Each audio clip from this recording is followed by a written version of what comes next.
যদি আবার দেখা হয় বছর 20 পরে, সেদিনও কি চোখে প্রেম থাকবে? কেঁপে উঠবে বুক ঝড়ে? আবার যদি হাতের উপর তোর পরশ ছুঁয়ে যায়, পুষে রাখা সব অভিমান তবে নিখোঁজ হয়ে যায়।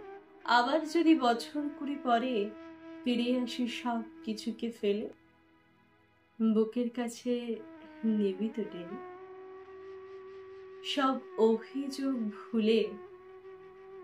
বছর 20 পরে যদি হঠাৎ আসি ফিরে, সেদিন কি তোর একই রকম আদর সোহাগ থাকবে আমায় ঘিরে? বছর 20 পরে আসবো আমি ফিরে, যেমন করে সন্ধ্যা তারা সাঁঝের বেলায় ফিরে। আসবো আমি ফিরে বছর 20 পরে।